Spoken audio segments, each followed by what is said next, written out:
This is a production of KMmedia.pro.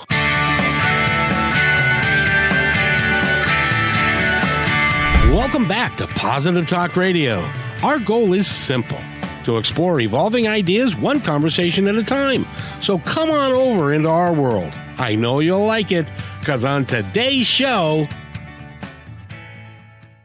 I've been looking forward to today's show for quite some time. I've got a couple of folks that I'm going to introduce in just a second. But before I go there, I have to talk to that world-renowned fellow by the name of Eric. Eric, how are you? Good afternoon, Kevin. I'm doing fine. Always happy to see you on Fridays. It's great to be here on KIXI. I love coming here. It's great to be here at 3 o'clock in the afternoon, which we do every Friday at 3 o'clock in the afternoon, as well as KKNW on Monday, Wednesdays, and also Friday at noon. So it's great to be here. And, you know, Eric, you've been around the business for a long time, and I know that you're pretty famous in your own right. And I got to ask, well, I just wanted to ask you, what's it like being interviewed by Oprah? You know, I wouldn't know. or there are tons of them. Larry King. One of these. I wish I could have been interviewed by Larry King at one point. Hey, how are you? And or on the Today Show or Good Morning America or CNN. The guest we have today has been on all of those. He's world renowned. People know him and by his name. And I'm looking forward to this, Eric. So thank you for allowing me to be here. Of course. Let's bring on our guest. I think we should. This is going to take the entire time. Now, we've also got him booked for a couple of more times in the next coming weeks, because he's on a bit of a quest. He's on a bit of a mission. His name is James Arthur Ray. You may have heard of that name. He was a co-member of the Secret, if you remember the movie. He was in The Secret. He has had a 500 in Inc.'s 500 top countries or companies in the country in 2009. He's been a distinguished Toastmaster. He's a coach. He's written a book, several books, and we get to talk to him and his lovely wife. Her name is Bersabeh. And let's bring him on right now, Eric. Hello, Kevin. Hey, guys, how you doing? Hey, Eric, we can't see you, but hello to you as well. I'm doing great. Welcome. No. Hey, Eric. Thanks. It is awesome to have the two of you and to talk about the width and breadth of your careers. It's had some tremendous ups. It's also had some difficult downs. And we're going to talk about all of that. But the cool thing is that in the course of life, you are on the upswing again and are building a terrific company, and you're working with a lot of people. And I love your mission, which is you want to positively affect 1 billion people on the planet. I think that's minimum. And that's one of the reasons why you're here is that we're going to talk about that. But I got to ask you, because most of us will never have the opportunity to go to a hotel, and I don't know if it was in Chicago or where it was, but go to a hotel and have a nice room, and then have the big black car pick you up and take you to the studio, and then they apply makeup, and you have a sit down with Oprah Winfrey, and you kind of map out what you're going to do, and then you get to be on the Oprah Winfrey show. What's that like? Well, it was and don't forget, she flew me via private plane to Chicago. Oh, I forgot that part. I was speaking in another city the night before, and I couldn't find a connection to get there. So she told my team, "Don't worry, I'll just send a plane." So it was a highlight. It was a pinnacle in my career. It was really I had visualized that and mentally rehearsed that, Kevin, for decades, literally. and not all the time, but I would turn on the Oprah show on the rare occasion I was home during the day, and I would watch her interviewing people, and I would visualize as the camera came in close on her that she was talking to me, and I would feel the feelings of that, and I would answer to the TV by myself, which most people would have thought I was crazy if they were walking into the room, which they didn't.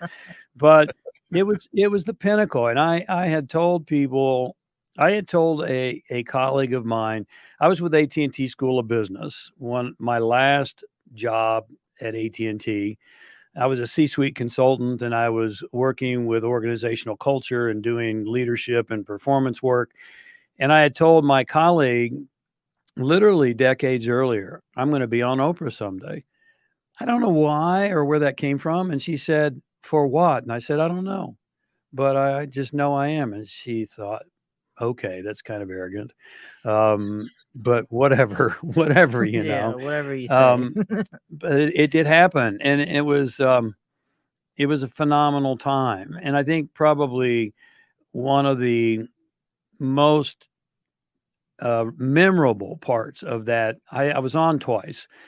The first time they brought me and was it 4 others from The Secret? I think so. I think Jack Canfield was there. Canfield and Lisa. Lisa was there. Linda, is that right? No, there's no Linda. What's her the lady that made Rhonda. it? Rhonda Byrne was there, and my bad. And Michael Beckwith was there, and myself. And she invited me and Beckwith back. Yeah. Not the rest of them. So it was really, but it was in that first show that I said to her during the break, I said, true forgiving is the ability to say thank you for giving me that experience. And she said, I don't believe I've ever heard that. She said, when we come back on air, please say that again. And that was kind of a highlight for Oprah to say, please repeat that when we get back on air. But it's true. And it was true. Every bit as true then as it is now, because all forgiveness truly ends in gratitude. If you don't come to a point of gratitude, then you haven't really forgiven. You've still got some bitterness and anger that needs to be let go of. What did it feel like because I remember when The Secret came out and everybody was talking about that movie. Everybody was talking about the law of attraction and what it meant. And, you know, I've had the opportunity to interview Neil Donald Walsh, who was also in that. And by the way, for those of you that don't realize how big Oprah was at that time, there was a guy by the name of Gary Zukav who wrote a book called Seed of the Soul. And the book wasn't doing all that well until Oprah put it on her book list, and it became a million seller because that's the kind of impact she had. Right. And not so much to this day, because she's kind of gone off, but and doing other stuff, but it was pretty amazing. And she's an amazing lady. And I'm so glad that you had the opportunity to do that and to educate her a little bit in something that she hadn't really given much thought to. Yeah. How about that? So yes, it was a phenomenal experience. You know, all that whole time was a phenomenal experience, and everything in life, as Moses said when he came down from Mount Sinai, I have brought you both a blessing and a curse. Everything comes in a dual package. And so as beautiful and as wonderful as it was to be that much in demand at the time, there's a downside or a dark side to that too. And I think that's a really important lesson for most of us to learn, particularly the younger generations who want to be famous. They don't care what they want to be famous for. You know, what do you want to be famous for? Oh, I just want to be a YouTuber. Yeah. Well, doing what? Well, I don't know, but I just want to be famous. But there's a downside to that too. And I won't belabor it, but there were so many times when I was on the road over 250 days a year and speaking in 3 or 4 cities a week, every single week, and 2-day weekends, and just living out of a suitcase. and I would be racing for an airplane, a flight at some point, and people would recognize me because you're right, The Secret was such a phenomenon, and they would go, oh, whoa, wait, aren't you James Arthur Ray? And I'd say, yes, I am, and I'm trying to pull my bag because I'm running late for the gate. And well, could you, I know you're in a hurry, but could you just answer a quick question for me? Well, you have two choices there. You're either a jerk or you risk missing the flight. And I chose option B. I risked missing the flight because those kinds of things come with the package, and it happened all the time in the gym. I know this is your personal time, and I'm having to get a quick workout in and get to a meeting at 11. I know this is your personal time, and I don't want to bother you, but let me ask you this quick question. So, being famous and being a public figure and being recognized is not all it's cracked up to be. There's a dark side of that as well. I believe that. And if you talk to most people that are really ultra famous, they lose their freedom.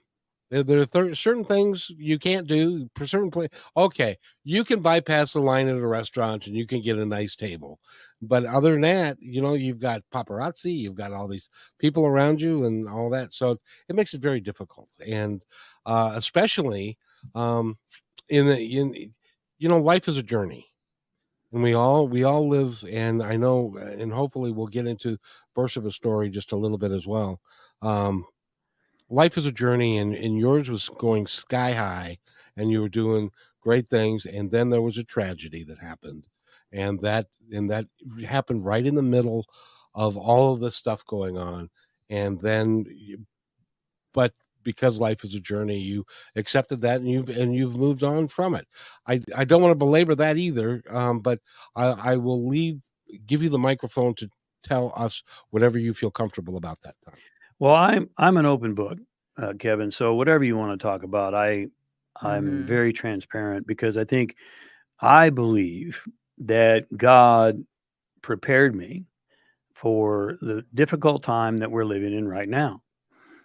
Because there's a lot of people right now facing tremendous difficulties. We live in turbulent times, let's face it. And so you have to have the mental toughness and the emotional strength to push forward through those turbulence, or they're going to knock you down. And I see so many people getting knocked down because they don't have the mental toughness and the emotional strength. Well, I had a tsunami hit me in 2009. I was at the top of my game, and my team and I were conducting a 5-day deep dive retreat in Sedona, Arizona. And when I say deep dive, we were diving into the cause or the drivers of behavior. Most people believe, and here's where, The Secret, as grateful as I am for The Secret, it's really kind of it's a surface level introduction to true personal performance, in my opinion, because it's not just about visualizing and there's a bicycle and it's going to be on your porch next morning. I mean, how's that one working for you? It doesn't work. And yet it was put together for a mass market and for mass appeal. And I'm grateful for it. I didn't totally agree with the way it was presented, but nonetheless, going back to this deep dive into drivers of behavior, the things that drive behavior, yes, visualizing is important. Yes, vibration and frequency, that's scientific. And what drives those things? Well, psychology tells us 95% of what drives that vibration or that frequency is buried in your unconscious mind. So think about that. What that means is that as you live consciously day to day, you're living on 5%, because 95% is driven by your programming and your conditioning. And so what we were doing in that retreat was we were diving deep into those unresolved emotional issues. And that's the work that Bersabeh and I both do right now to a large extent, because that's one of the greatest causes of lack of fulfillment as well as lack of achievement is fragmentation. People are fragmented. They've got all these things going on consciously and a whole lot more going on unconsciously that have been stuffed or denied. And so it was a tough week. And at the end of the week, and we worked long hours, I up close and personal. It was a very small event for me at the time, 54 people. And I worked with everyone one-on-one. At the end of the event, we had this experiential learning opportunity called a sweat lodge. And we'd done it for 5 years prior. Well, in 2009, it was always a highlight, Kevin, because it was kind of like a graduation ceremony. We'd done all this hard work throughout the week. We'd cried, we'd laughed, we'd hugged, we'd worked hard. And now we're going to practice what psychology calls transference. Take that hard experience and transfer it into an experiential learning opportunity where we'd have to push up against our own resistance and hopefully break through. And we'd done it 5 years prior, and it was always a highlight because it was tough. And we told everyone it was going to be tough. And people would come out victorious, and we'd celebrate, and we'd have a dinner afterwards, and everyone was on a high. Well, in 2009, something went horribly wrong. And according to the medical evidence, it was toxins. There were poisons, and that was written on the ER forms when people were admitted to the hospital. So if you're ahead of me, you kind of know where this is going, because at the end of the day, 3 people died in that activity, and it broke my heart. It literally broke my heart. These are 3 people that I got to know personally. They weren't clients anymore. They were friends, and I really cared about them. If you've ever lost anyone you loved and care about, then you know how that feels. And there was this big hole, this emptiness inside of me, and it felt like it was more than I could handle. And it was on my watch. It was the antithesis of anything I'd ever intended for anyone living an entire life attempting to create independent thinkers and help people empower themselves and set themselves free. Well, at the end of the day, the state of Arizona came after me, charged me with a crime, and came after me for manslaughter, which is intentional harm. Now, realistically, anyone with a brain knew it was a horrible accident. There was toxins. The medical evidence showed there was toxins. It showed that the location that put the lodge together, we had nothing to do with that. Burnt pressed wood. They put tarps on top, which hold the heat in. They stored the materials with rat poison and pesticides, and all the presenting problems. Did you want to ask a question? You look like you want to jump in there, Kevin. Go ahead. Well, no, I'm just shocked that they're using pesticides and rat poisons and stuff where people are going to be in a sweat lodge situation. Well, you and me both, because in a sweat lodge the pores open, and when it's on the ground, it gets absorbed immediately. The presenting physical problems at the ER were foaming at the mouth and dilated pupils. That's not heat related. That is not heat related, and the people were not dehydrated. And yet the state's whole case was I made it too hot. In the trial, which eventually ensued, they said I cranked it up to over 230 degrees. Now, I don't know how they got that, because no one had a thermometer in there, and none of them were in there besides me. So at the end of the day, they wanted 30 years. And if they had gotten what they wanted, we wouldn't be here with you today. Thank God the jury could not find one shred of evidence to back up manslaughter. There was no intentional harm. There wasn't. It was an accident. But there was a lesser inclusive called negligence. And that was by design too. They bumped it up to get 2 shots. And it was a media sensation. If you remember, it was all over. The media crucified me, literally crucified me. I went from media saint to media Satan, just like that. And they literally just, anyway, went after me hard. And it really shattered my world model and my whole idea of who we are as a country, who our legal system is. who our political system is, and it even shattered my own self-image, quite frankly. It really beat me down hard. And so anyway, at the end of the day, I went to prison for 2 years. I came out in 2013. 10 years ago, I was $20 million in debt. I was homeless just 10 years ago, and I was completely alone. I didn't have my lovely wife at that time yet. And so what do you do?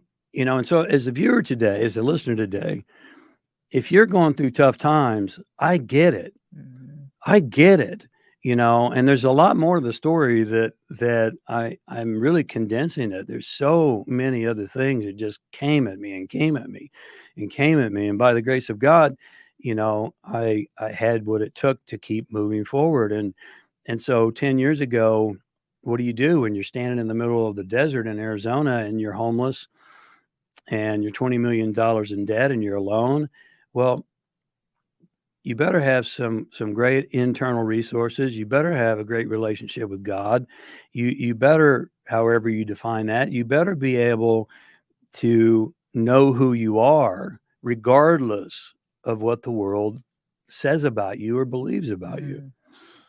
James, I want to make this point real quick, and that is this: if you've ever gone, and I've gone to retreats where you're with 50, 75, maybe 100 people, and you're with them for days, and you become like a family. Right. It's a very close.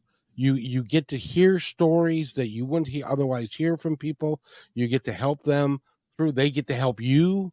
There's no judgment, at least the ones that I've been to, and everybody wants to work together. So how a prosecutor at the end of that could accuse you of anything other than the purest motives, I don't quite get, other than the fact that they were using you as a way to get more publicity for themselves. Does that make any sense? It makes total sense. It was, one of the things that I know to be true, and there's always exceptions to every rule, but I know that our legal system is not based upon justice and a search for truth.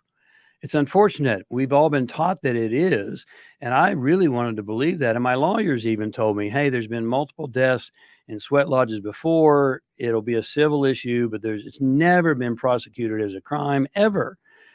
Well, there's a first time for everything, isn't there? And it was in Prescott, Arizona, and the DA was running on a ticket of being tough on crime, and she was up for re-election, and she had a real opportunity to grandstand. It was all televised. And, at one point in the trial, Kevin, when all the evidence, Dr. Ian Pace from Harvard University was my doctor testifying on my behalf, went through 4,000 pages of medical evidence and testified under oath that it was most likely pesticides. She jumped up and said, and slammed the desk and said, I don't care if it is pesticides. James Arthur Ray is still responsible.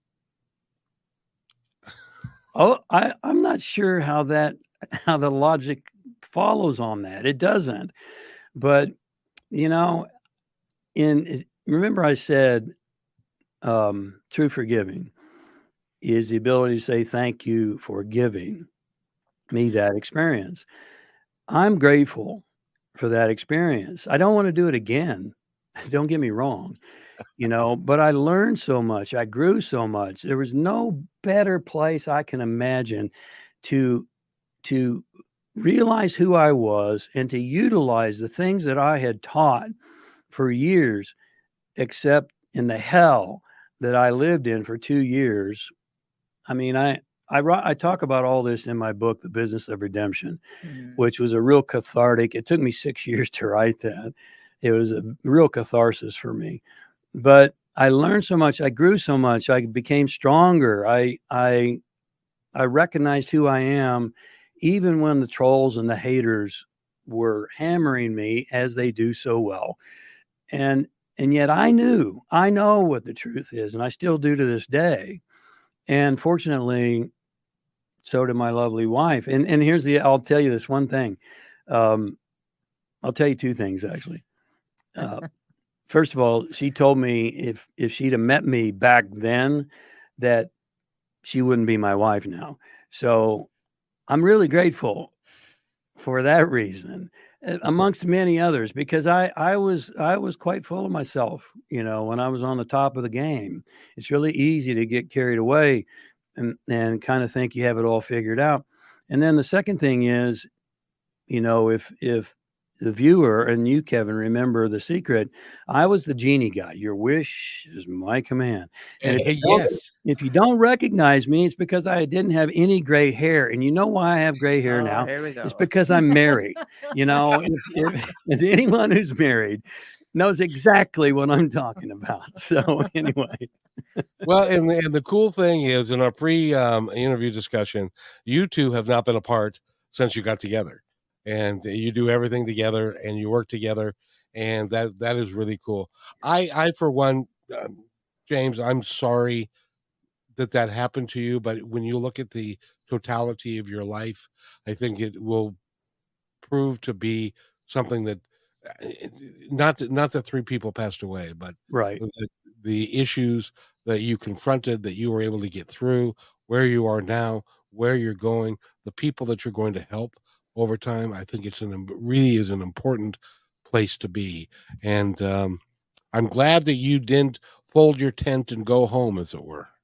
Yeah. Well, I'll tell those of you who are in the throes right now, and there's a lot of people in the throes. It's a challenging time. I will tell you, there were many times when I thought I was going to fold my tent, and that's, by the way, that doesn't mean anything's wrong with you. It means you're human. Yeah. But I didn't. Just don't do it. Yeah. You can consider it, and that's human, and just don't do it. Keep moving forward, one step at a time, one day at a time. And of course, I've had a tremendous partner. We've been together for 10 years. We were work associates for the first 3 years, and then we became romantically involved, and now obviously we're a married couple. But the other thing, and I know you're going to talk to her, but one of the things that has made her so strong, she believed in me when I was 54 years of age, homeless, and $20 million in debt. Now that tells you a lot about this woman. I was living on mom's couch at 54 years of age and $20 million in debt, and she believed in me and wanted to come to work with me. And now, by the way, I work for her. She worked for me for the first 3 years, and now I work for her, which I'm totally good with. I'm totally good with that. I love my boss, but that's a good business arrangement right there. It's a great business arrangement. But nonetheless, part of why God sent us together, I think, is because of her background, which I know you know a little bit about, and both of us have been through hell and back. And I firmly believe if you look at anyone, I don't care who it is, check history. The people who make a tremendous contribution to the world, and tremendous, if you're of the younger generation, you think that means you have to be a public figure and you have to be famous. No, that's not true. Tremendous contribution can be raising really respectful children and really virtuous and God-centered children. That's tremendous. But anyone who makes tremendous impact in the world has not had an easy life. Don't wish for easy. That's an illusion. Wish for greater capacity and capability to get through the challenges life brings, because that's what you want. You want the capacity and the capability to get through the challenges.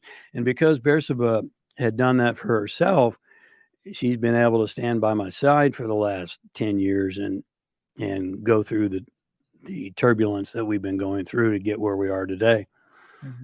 You create your own life, and the experiences that you have, both good and bad, are necessary for you to get to where you want to go, where you said you wanted to go before you even get here, in my opinion. That's true. So it is so important. And while you're going through it, it hurts. Like I had what I called my bad country music song period, which was, my dad died, my dog died, my wife left, I lost my house.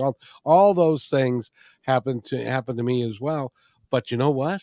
I'm still here. Speaking of being here, we have to take a break. And when we come back, we're going to find out a little bit more about Bersabeh's story, because it is the two of you are coming out of and have come out of some really difficult period. And I'm so glad to have you here. By the way, we're talking with James.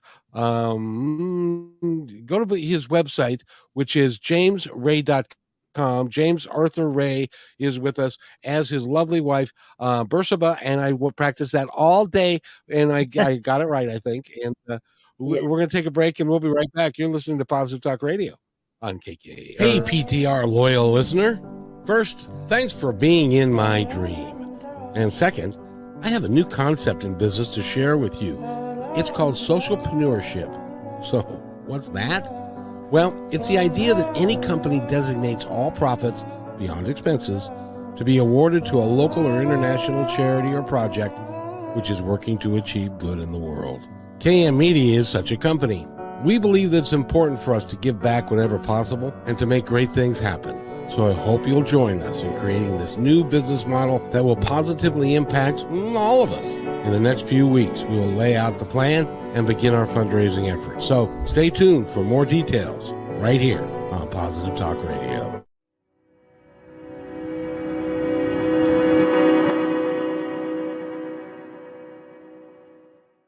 When you want to say more than words communicate, you can with flowers. Your custom boutique floral studio in Bothell, Washington is anaturaldesign.com, connecting you to nature through the language of flowers. Where your people are is where our flowers are beautiful.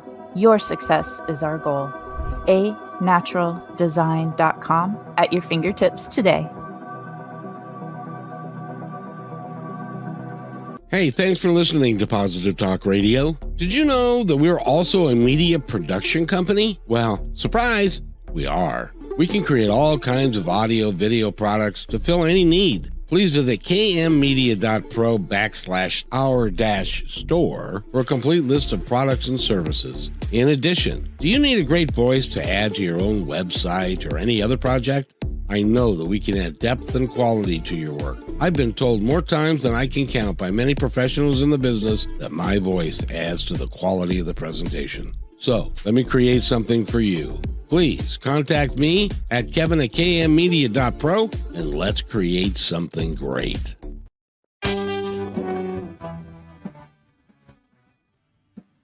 And welcome back to Positive Talk Radio here on KIXI. I couldn't say it right the first time, so I had to say that again. We're talking with James Arthur Ray and his lovely better half and boss, Bersabeh. I got to tell you, before you start talking to her on the break, she said, Kevin made a statement, and he's right. I never really thought about it. We literally have not been apart for 10 years. And I mean, that's not with the exception of this, it's literal. And so anyway, I thought that was fascinating. It's fascinating. You're right. And we're very happy. So which is a small feat not unto itself. I mean, it's important that you're happy. And the interesting thing, James, is that you're a different guy. I think you're a totally different guy than you were way back when, but it was all a learning process, and it was going through in order to get to where you are today. You had to do some of that, the extent of which people lost their lives, but that was not something that you did. I think it was the rat poison, which is just amazing to me. And in any event, enough of that. I want to put that aside, because Bersabeh, we're going to talk to you now. How are you? I am doing well. Thank you. How are you? I'm doing well too. Now, you're not from around these parts. You came from a whole different country, didn't you? Yes, I was actually born in Iran. I was born in Iran at a time where Iran was at war with Iraq. So all my childhood first memories, imagine having bombs being dropped in your neighborhood and machine guns you'd hear at night, sirens going off. So it was, I was running away from bombs and guns. That was my childhood. Jeez. And if memory serves me, that was in Blood and Treasure. That was a very significant war between those two countries. Yes, yes, it was. And it was around the time the so-called revolution in the name of democracy in Iran, which turned out not to be that, was they were given a hard time to people whom had the religious beliefs in being Jewish, and Baha'i is what I was raised in, and some to Christianity as well. And because of that, we had to flee the country. We escaped. So we found someone who smuggled us out of the country. We escaped across the desert in the middle of the night at the risk of being caught. And you would be killed if we got caught. And thankfully, we made it across and went and had to stay in Pakistan for a couple years to get our papers to be able to come to the States. And so you were actually able to get here. Where did you settle in the States? First, when we came, when we first got here, we went to California because we had some family there. But from there, I think we only stayed for about maybe a year or so. Parents moved we moved to Arizona. Arizona, our favorite state for both of us. He was waiting for that. It was probably one of the worst times of my life. Well, Comparing to, I guess. I'll tell you, Arizona's got problems to this day. That they're having problems. Yeah. Not my favorite state. Well, tell him a little bit about what happened to you in Arizona. Yeah, okay. So Arizona at the time, excuse me, when we moved there, the population was, mostly Caucasian individuals. And we are not. So as you can imagine, we had a bit of a hard time, especially us kids going to school. We did get picked on and some names being called and this and that. But it's interesting to me because it was the younger generation that was there. They were more into, I want to say, gang related behavior, and which I think about it now is fascinating because you wouldn't really think of that when you think about Arizona. Would you? Well, But you think of Arizona, you think of the snowbirds. They go down there in the summertime or in the wintertime and leave their northern homes, and then they go stay there, and then they go back. But there's an underside to that community. Mm-hmm. Yes, that's and she was strapped to the underbelly. I was. Yeah. I was not the same person you see today. You kind of, okay, so the environment that I grew up in, and parents just, were fresh out of another country, barely spoke the language.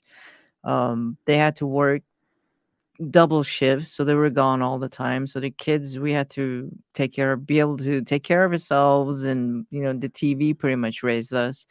And because of the harsh environment that I endured growing up, I had to, what's the best way to say it? I had to become a certain person in order to be able to protect myself, if that makes sense. Oh, sure. So I did get into a lot of gang behaviors and drugs and smoking and drinking and all kinds of things to be able to survive in that environment. So it's been quite a journey. I removed myself at the age of I believe I was 19 or so, or 20 years old, and I just told my parents I'm leaving. I'm moving back to California. Well, California is a better place to be rather than Arizona's got some. My son was in Tucson for a long time, and so I spent some time there. Yeah. And it's a completely different place. Now, I live on the left coast, which is Seattle, and California's on the left coast too. If you go to the Midwest, they say you live on the left coast. That's where all them liberals are. Yeah. But for me, it works. I'm glad you got out of there. Yeah. And now you also are working with James and you are doing the work as well as James is doing it. Describe how you became familiar with that and that whole process of how you became involved with that. Sure. Well, I was really jacked up. No. That's a technical term. That's very true. Yeah, no, it's very true. I was, I had all kinds of traumatic experiences given my childhood, and those things, when they happen to you at such a young age, you grow up having certain behaviors that you can't figure out why, because of these traumatic experiences that I had. So fast forward, I had married once before, and it turned out to be a horrible marriage because it turned out to be verbally and physically abusive. I'm sorry. Yeah, I appreciate that. And I decided to leave, and I think anyone who's been in a divorce, whether if it's a good you're leaving or bad you're leaving, it sucks either way. You have to come, and then the person I married was in Belgium, so I had moved there, and then when I got divorced, I was like, okay, so now I got to go back in my mid-30s and I have to start all over. Nothing like 54. I had to move in with my parents. Sweetheart. I appreciate that. I'm just saying, it wasn't as bad as yours. So, and when I came back, I was broken even more having to start over and figuring out what I want to do. And I was a smoker for 24 years. So then there was some kind of networking company that I was a part of, and they were having a special guest come in. And I didn't sign up for that company. A friend of mine signed me up and said, maybe you like to do this on the side to, till you figure out what it is you want to do. And I thought, yeah, okay. And I said, maybe I'll look into it. And they happened to be having a guest speaker come in from The Secret. I didn't know who it was. And I thought, well, maybe I'll go. So I ended up going, and I had no idea who it was. And I was sitting there, and I got there late. And he walks in, and at the time they were doing a documentary on his what had happened to him in Enlighten Us. And he walks in, and I'm looking at him, and I didn't recognize him because he had longer hair and a goatee. And I'm like, he wasn't in The Secret. Who's that guy? And then he looked at me and he smiled. I'm like, oh, it's the genie guy. I know who that is.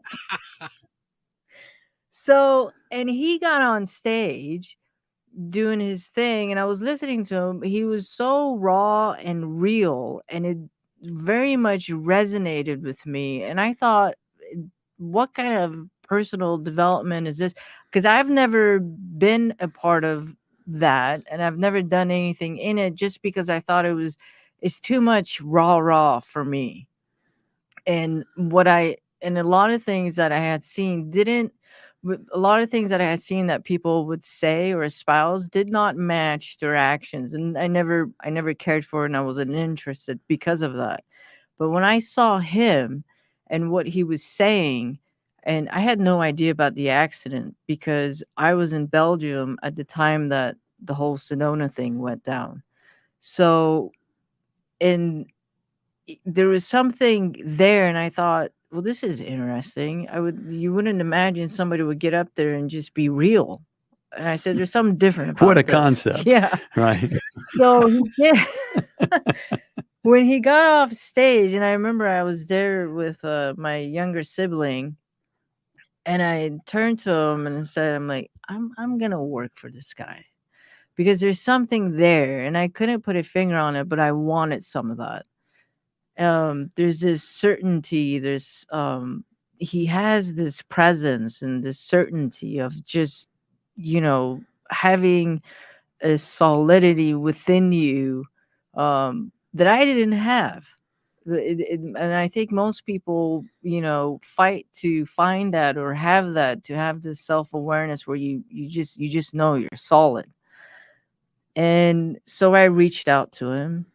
First she stalked me on Facebook. I did. That's the reality. That's how we all meet these days.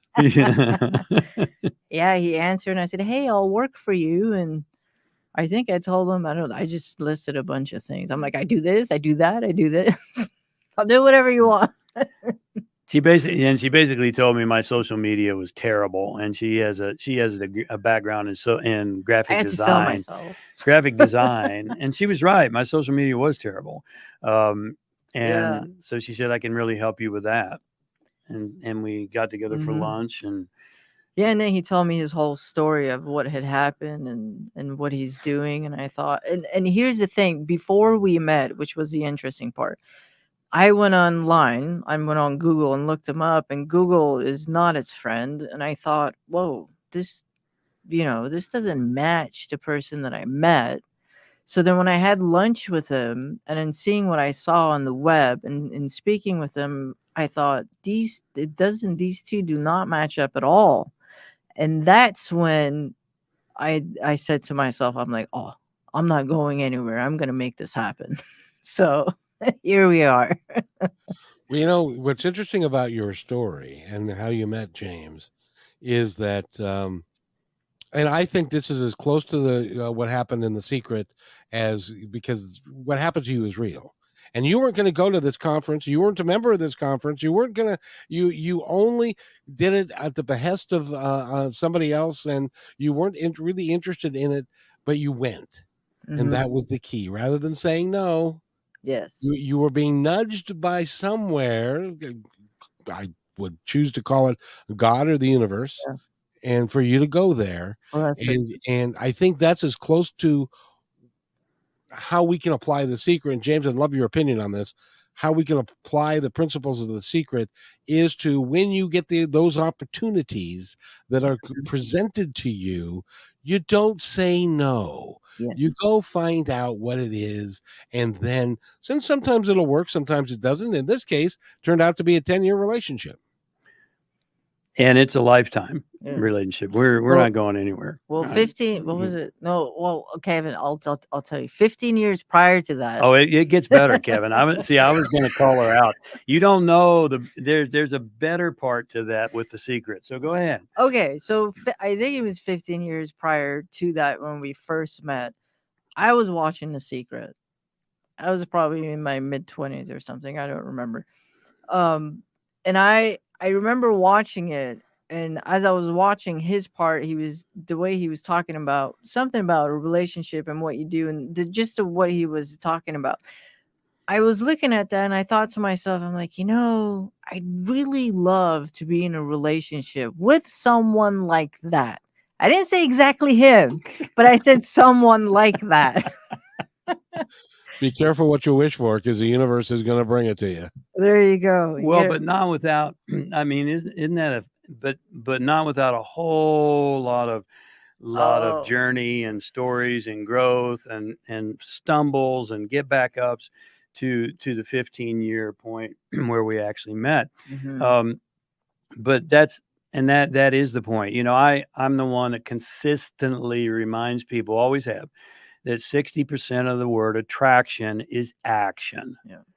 And that's, people don't, unfortunately, that's why I said I don't totally agree with the way it was presented. I understand why it was done. It was made for a mass media market.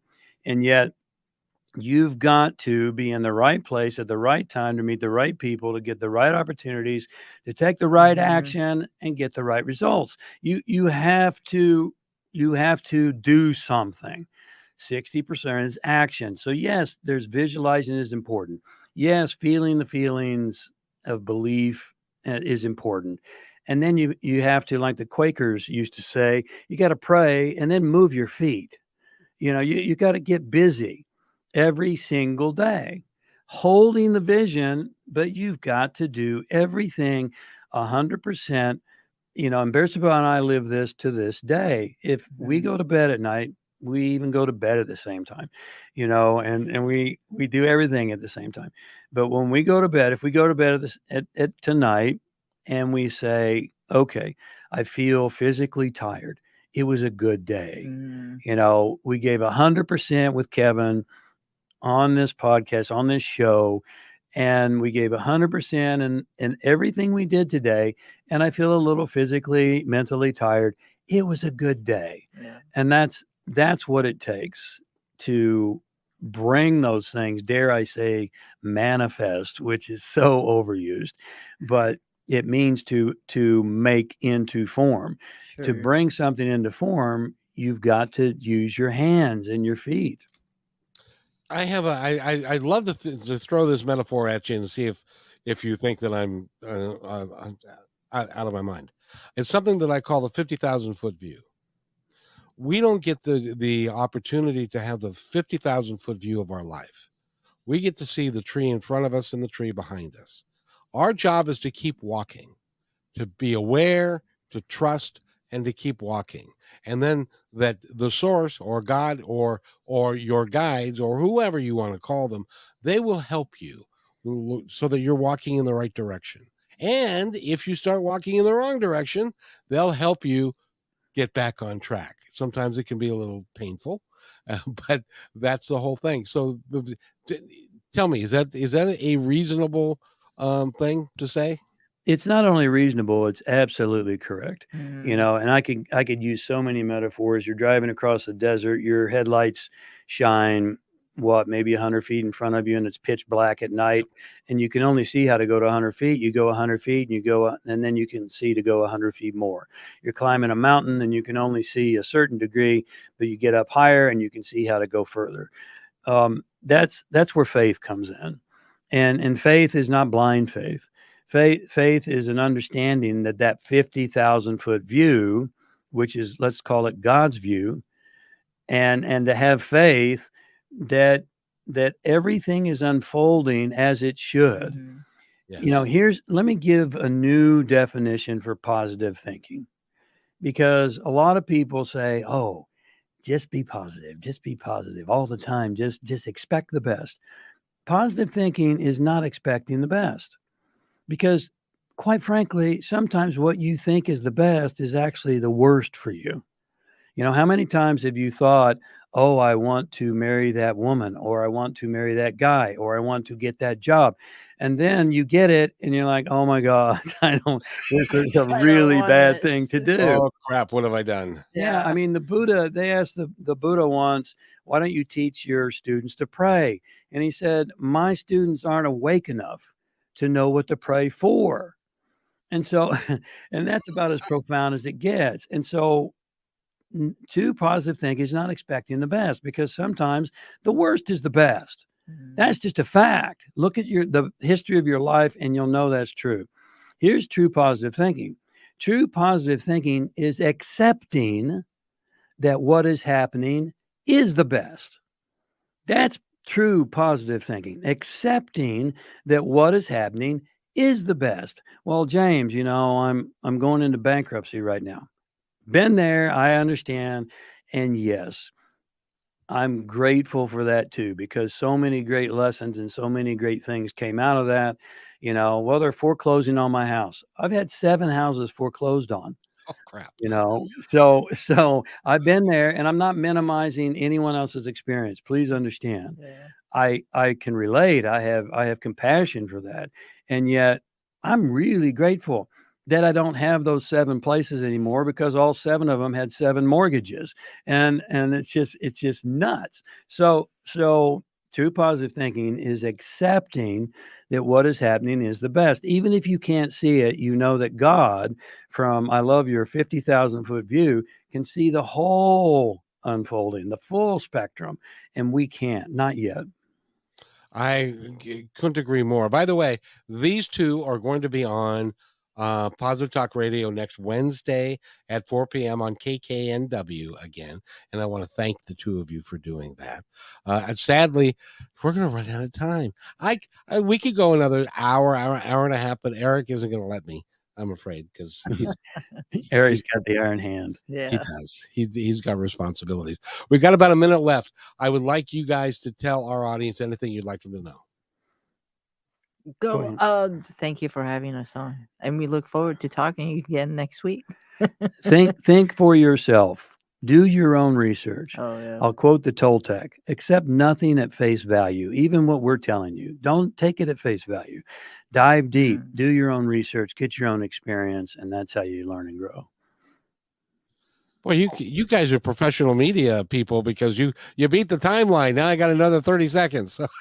Oh, well, I've done this a time or two. Bersabeh is just a quick study. So Yes.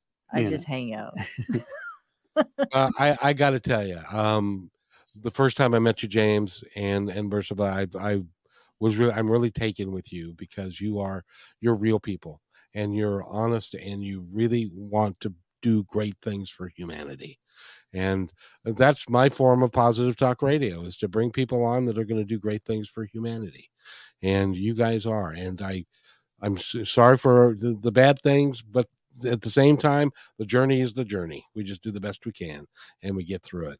I want to thank you guys for being here. You'll be back Wednesday at 4:00 on KKNW. And by the way, everybody, be kind to one another because each other's all we've got. We'll see you Monday. God bless.